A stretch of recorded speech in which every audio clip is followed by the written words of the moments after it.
Bonjour les Vierges, je suis ravie de vous retrouver pour votre horoscope du mois de décembre 2024 et ce mois-ci pour commencer le tirage, j'ai tiré juste avant d'enregistrer la vidéo quelques breloques pour vous. Alors on a le petit personnage imaginaire, on a la sirène, le coquillage, donc la coquille Saint-Jacques, on a l'étoile, on a le papillon et on a les souris. Alors pour moi déjà il y a une vraie protection, hein. Étoile et coquille Saint-Jacques, un vrai cheminement spirituel, quelque chose qui s'ouvre.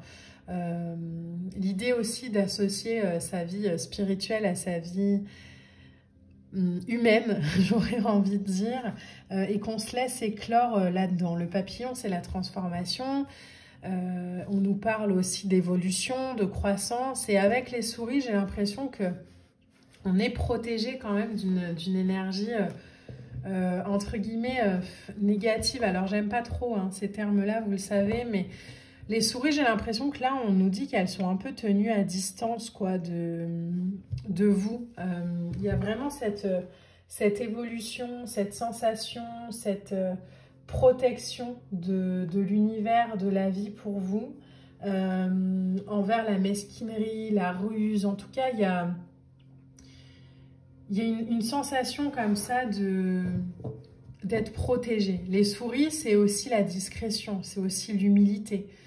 Donc peut-être qu'on vous invite sur ce mois de décembre à vivre les choses de manière confiante et innocente, en ayant la foi, mais un peu dans votre bulle. Les souris, ça peut nous parler aussi du renouveau dans la vie, d'un nouveau départ, d'un grand changement à venir.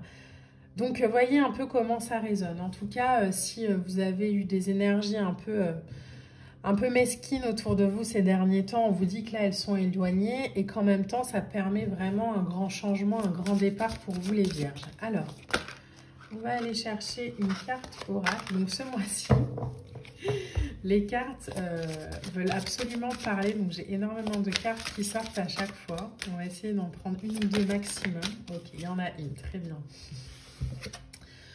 Donc la carte qui sort pour vous, c'est la carte du futur, de l'anticipation et de la préparation. Donc vous voyez, on a vraiment cette énergie, même à travers les charmes, hein, ok, je me projette, j'anticipe, je prépare un alignement à peut-être une nouvelle passion ou quelque chose qui revient en moi. En tout cas, on voit qu'il y a une projection dans du nouveau, dans de la nouveauté.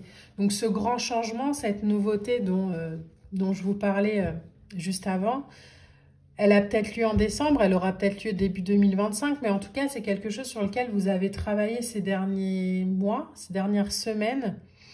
Et là, on est encore sur ce mois de décembre dans ce cheminement, d'aller peaufiner l'énergie, de rester focus, de savoir si c'est vraiment ce qu'on veut, si c'est ce qu'on veut pas, si on le veut un peu différemment. Vous voyez, il y a vraiment cette invitation-là. Cette invitation à rester focus sur soi, à rester attentif aussi à soi.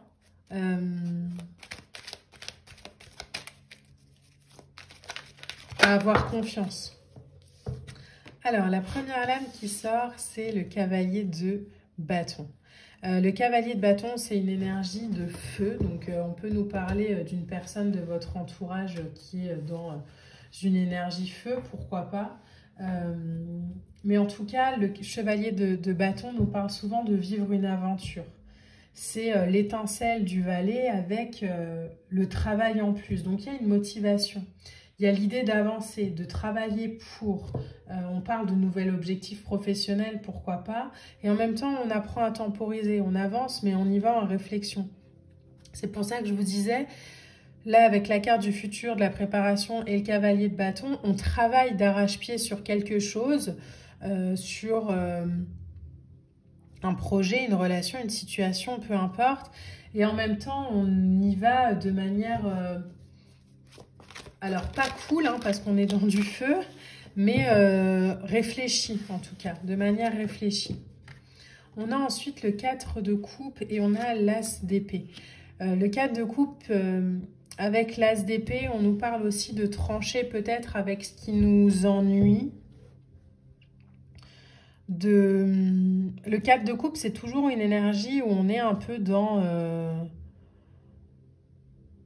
dans de la nostalgie, alors, le 4 de coupe, on se regarde aussi souvent beaucoup le nombril avec le 4 de coupe et on est tellement focus sur soi qu'on ne voit pas ce qui se passe à l'extérieur.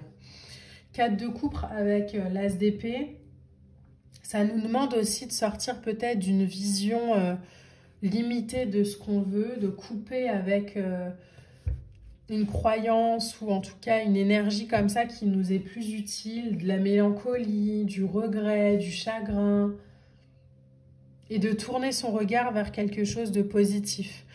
Alors, je sais que sur les fêtes de fin d'année, souvent, hein, ça revient. Donc, si depuis des années, on est dans le regret ou le remords ou la tristesse qu'on fait Noël seul, ou en tout cas qu'on n'a plus beaucoup de famille, bah là, peut-être qu'on nous dit, bah là, cette année, on coupe en fait avec cette émotion des fêtes et on y met une énergie différente.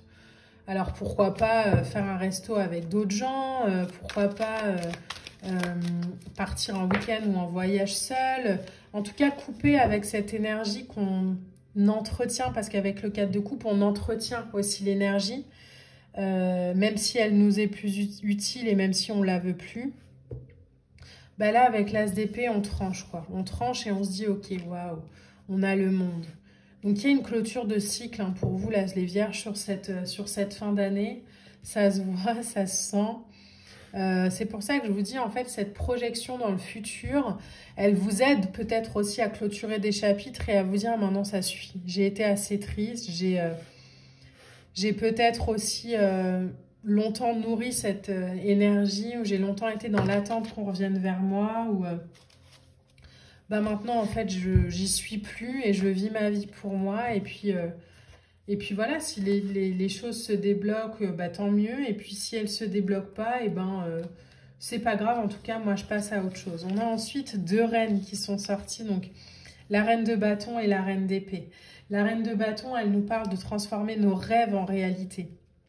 Plutôt que de rester dans ce qui ne nous convient plus, elle dit, ok, ça, j'arrête avec, as d'épée, et je vais créer ce qui me fait du bien. Je me mets en avant, mais pas aux dépens des autres. Donc voilà, j'ai essayé de régler ce truc, j'ai essayé de... Bah, en fait, aujourd'hui, voilà, je fais les choses aussi pour moi. J'ai compris, j'ai compris. Il y a vraiment cette sensation de compréhension dans votre tirage. Et la reine d'épée à côté, hein, reine d'épée, as d'épée, elle nous dit, je vois la vérité maintenant derrière les choses, derrière les images, derrière les illusions, derrière les croyances que je me racontais. C'est beaucoup plus clair, c'est beaucoup plus concis. On ne tourne plus autour du pot en disant oui mais si, oui mais si. Non, en fait, non, les choses sont comme elles sont. Et moi, aujourd'hui, je me concentre sur ce qui me fait du bien. Je me concentre sur mes projets, je me concentre sur moi. Je me concentre, alors je ne m'y réfugie pas pour mettre le reste... dans quelque chose de caché, hein. Mais en tout cas, je suis conscient que qu'aujourd'hui, j'ai envie de nourrir ce qui me fait du bien. Le monde ici nous parle d'atteindre la totalité, pas la perfection. Il y a une idée d'harmonie avec le monde. Donc c'est très bon signe quand on veut déménager, par exemple, quand on veut voyager. En tout cas, le monde ici, avec les 2 reines en dessous, nous parle vraiment de s'engager dans une nouvelle aventure, de s'accepter et de s'aimer dans son authenticité, de clôturer un cycle de vie, de se rendre compte consciemment qu'on a clôturé un cycle de vie et de passer à autre chose. Donc il y a une évolution qui est lente parfois, mais ça évolue quand même. C'est pour ça qu'avec le cavalier de bâton, je vous disais, on avance, mais on avance avec de la réflexion.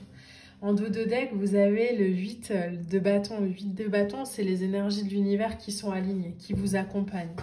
Donc, il y a vraiment cette sensation pour vous, les vierges, sur ce mois de décembre. Et c'est marrant que ça tombe aussi sur ce mois-là, mais de laisser en 2024 ce qui appartient à 2024. Peut-être même laisser à 2024 tout ce qui appartenait aux années d'avant et d'aller vers 2025 avec une nouvelle énergie, avec une nouveauté, avec quelque chose qui est plus aligné sur notre cœur et plus sur nos regrets. Pour clôturer votre tirage, on va aller, hop, elle est tombée, chercher la carte. Waouh, mais cette carte, elle est sortie énormément dans les jeux. On a la carte du leadership. Donc, je reprends en fait les rênes de ma vie. De manière très concrète, ça peut être j'arrête aussi de rendre responsables les autres de ma situation. Et je comprends aussi que même si, peu importe ce que l'autre fait en face, si moi je nourris cette énergie, et ben en fait j'y participe, j'y contribue à mon malheur. Donc le leadership, c'est ok, je reprends les rênes. Et on a la carte du flow, donc avec ce chemin là où on sort un peu des noirceurs pour aller vers la lumière. Donc c'est tout ce que je vous souhaite, en tout cas les vierges pour ce mois de décembre. J'espère que ce tirage vous a plu. N'hésitez pas à liker, à commenter, à partager. On se retrouve très vite pour une prochaine vidéo. Moi, je vous embrasse et je vous dis à bientôt. Bye!